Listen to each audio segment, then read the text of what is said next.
Hello नमस्कार दोस्तों, स्वागत है आपका get healthy with doctor Arjun में। मैं हूं डॉक्टर अर्जुन।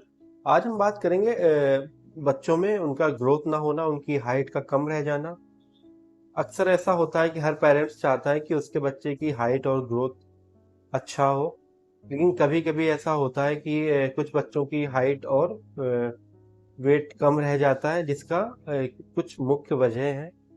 उसके बारे में हम बात करेंगे। सबसे पहले हम इसे बोलते हैं ग्रोथ हैम्पर्ड बोलते हैं, जिन बच्चों को ये दिक्कत रहती है।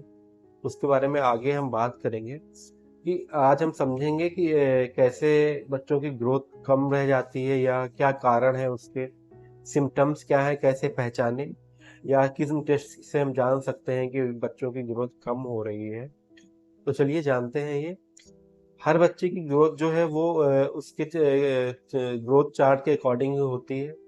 WHO के चार्ट के अकॉर्डिंग हर जगह के हिसाब से बच्चे की ग्रोथ के बारे में बताया गया है।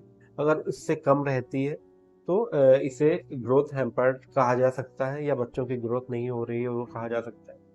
अगर बच्चा कॉन्स्टेंटली ग्रोथ नहीं कर रहा है, उसका वेट और वजन उम्र के हिसाब से नहीं बढ़ रहा है, तो उसे ग्रोथ हैम्पर्ड कहते हैं। उसके बारे में हम आज बात करेंगे। इसके कॉजेस क्या है, सिम्टम्स क्या है, उनके बारे में बात करेंगे। सबसे पहला तो कारण है वो एक हो गया कि न्यूट्रिशन का, अगर प्रॉपर न्यूट्रिएंट नहीं मिल पा रहा है बच्चे को, तो ये एक वजह हो सकती है। कई बार क्या होता है, फास्ट फूड ज़्यादा लेने की वजह से, फास्ट जंक फूड खाने की वजह से प्रॉपर डाइट नहीं मिल पाती, ये वजह हो सकती है न्यूट्रिशन। दूसरे नंबर पे अगर हम इसकी वजह की बात करें कि कारण क्या हो सकता है, तो दूसरे नंबर पे आता है क्रोनिक डिजीज हो सकती है, ट्यूबरकुलोसिस हो सकता है। इन पे जाए बात करें तो इंडोक्राइन डिसऑर्डर हो सकता है, हाइपोथायराइडिज्म हो सकता है बच्चे को, या ग्रोथ हार्मोन्स सही से वर्क नहीं कर रहे हैं, तो ये हो सकता है। चौथे नंबर बात करें, जेनेटिक डिसऑर्डर हो सकता है, पेरेंट्स में अगर ऐसा है या फैमिली हिस्ट्री ऐसी है तो बच्चों की हाइट और वेट कम रह सकता है। पांचवें नंबर पे अगर हम बात करेंगे तो साइकोलॉजिकल या फिजियोलॉजिकल डिसऑर्डर हो सकते हैं, स्ट्रेस वगैरह या एंजाइटी के कारण हो सकते हैं, जिस वजह से बच्चे की ग्रोथ कम हो रही है। अब सिम्टम्स की अगर हम बात करें तो बच्चे की हाइट अगर चार्ट के हिसाब से हाइट और वेट कम रह रहा है, तो आप उसकी जांच करा सकते हैं, हीमोग्लोबिन चेक करा सकते हैं, आयरन की जांचें करा सकते हैं। उस इससे पता चल जाता है। दूसरे नंबर पे आता है कि डिलेड प्यूबर्टी, अगर गर्ल्स में है ये दिक्कत आ रही है, तो गर्ल्स में उनके पीरियड्स लेट हो जाएंगे। और बॉयज में अगर हम बात करें तो उनके जो सेकेंडरी सेक्सुअल सिम्टम्स आते हैं वो लेट हो जाते हैं। तीसरे नंबर बात करें तो वीकनेस रहेगी, बच्चों को खाना खाने का मन नहीं करेगा, और ये सारी डिफिशियंसी देखी जाएगी बच्चों में। ये हो गए सिम्टम्स। अगर हम इसमें डायग्नोज की बात करें, कैसे में डायग्नोज करना है, तो जो ग्रोथ ग्रोथ चार्ट प्लॉटिंग होती है उससे हम कर सकते हैं। हाइट, वेट, ये सारी चीजें हेड ये देख सकते हैं। ब्लड टेस्ट करा सकते हैं, हीमोग्लोबिन, आयरन वगैरह करा सकते हैं, एक्सरे करा सकते हैं, बोन्स का एक्सरे करा सकते हैं कि किस वजह से क्या सिम्टम्स है ये देख सकते हैं।